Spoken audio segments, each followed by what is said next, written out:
Baik, terima kasih atas kesempatannya. Kami dari kelompok 6 akan mempresentasikan mengenai materi sistem pembelajaran. Saya Nur Oktaviani, NIM 194420059. Saya akan menjelaskan pengertian tentang sistem pembelajaran.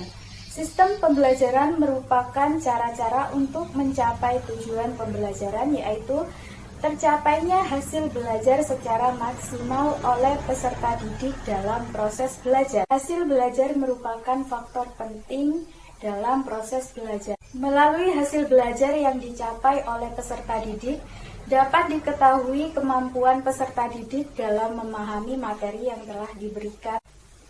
Sementara bagi seorang pendidik atau guru, hasil belajar memberikan gambaran keberhasilan serta kualitas seorang guru dalam mengajar.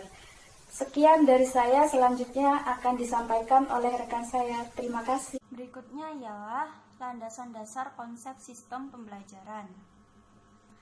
Landasan dasar konsep sistem pembelajaran ada 5, yaitu yang pertama filsafat.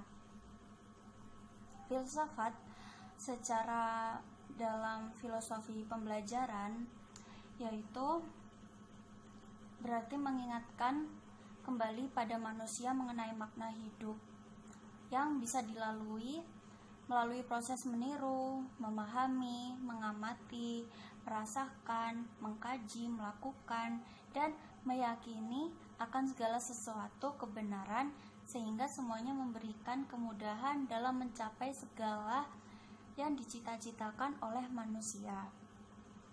Kemudian yang kedua yaitu psikologi. Psikologi ini adalah sebuah perilaku, mempelajari sebuah perilaku manusia itu sendiri. Nah, psikologi sebagai ilmu yang mempelajari segala kejiwaan yang akhirnya mempelajari produk dari gejala kejiwaan ini dalam bentuk perilaku-perilaku yang nampak dan sangat dibutuhkan dalam proses belajar.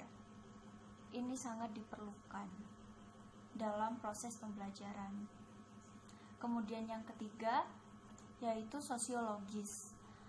Nah, sosiologis ini adalah dari manusia yang mempelajari tentang bersosialisasi kepada sesamanya, seperti itu. Dan yang keempat adalah komunikasi. Nah, komunikasi dalam pendidikan ini sangatlah penting. Ibaratnya tanpa komunikasi itu semua tidak akan berjalan lancar, seperti itu. Jadi guru dan siswa itu harus ada komunikasi yang baik, seperti itu. Dan yang terakhir ialah proses pembelajaran. Proses pembelajaran ini ialah proses pembelajaran yang telah direncanakan dengan baik akan mencapai tujuan yang telah ditetapkan. Nah, proses pembelajaran dapat melalui tatap muka, di dalam ruang kelas, dan dapat melalui media elektronik.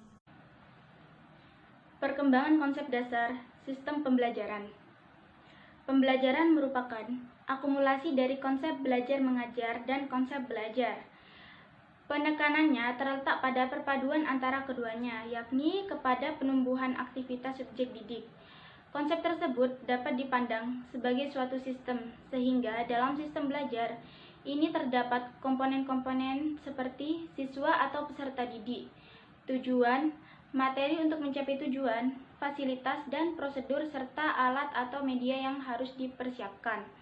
Menurut Mayer, bahwa semua pembelajaran manusia pada hakikatnya mempunyai 4 unsur, yakni persiapan, penyampaian, pelatihan, dan penampilan hasil. Yang pertama, persiapan.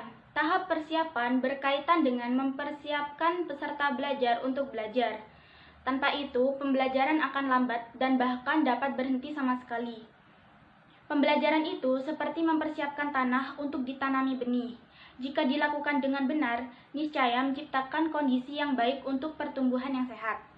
Yang kedua, penyampaian. Tahap penyampaian dalam siklus pembelajaran dimaksud untuk mempertemukan peserta belajar dengan materi belajar yang mengawali proses belajar secara positif dan menarik. Presentasi berarti pertemuan, di mana fasilitator dapat memimpin tetapi peserta belajar yang harus menjalani pertemuan itu. Belajar adalah menciptakan pengetahuan, bukan menelaah informasi. Maka, presentasi dilakukan semata-mata untuk mengawali proses belajar dan bukan untuk dijadikan fokus utama. Yang ketiga, latihan. Dalam tahap inilah pembelajaran yang sebenarnya berlangsung. Peran instruktur atau pendidik hanyalah memprakarsai proses belajar dan menciptakan suasana yang mendukung kelancaran pelatihan. Dengan kata lain, tugas instruktur atau pendidik adalah menyusun konteks peserta belajar dapat menciptakan isi yang bermakna mengenai materi belajar yang sedang dibahas. Yang keempat, penampilan hasil. Belajar adalah proses mengubah pengalaman menjadi pengetahuan, pengetahuan menjadi pemahaman, pemahaman menjadi kearifan, dan kearifan menjadi tindakan. Banyak orang mengabaikan tahap ini. Padahal penting disadari bahwa tahap ini merupakan satu kesatuan dengan keseluruhan proses belajar. Tujuan tahap penampilan hasil ini adalah untuk memastikan bahwa belajar tetap melekat dan berhasil diterapkan. Yang terakhir ialah kesimpulan.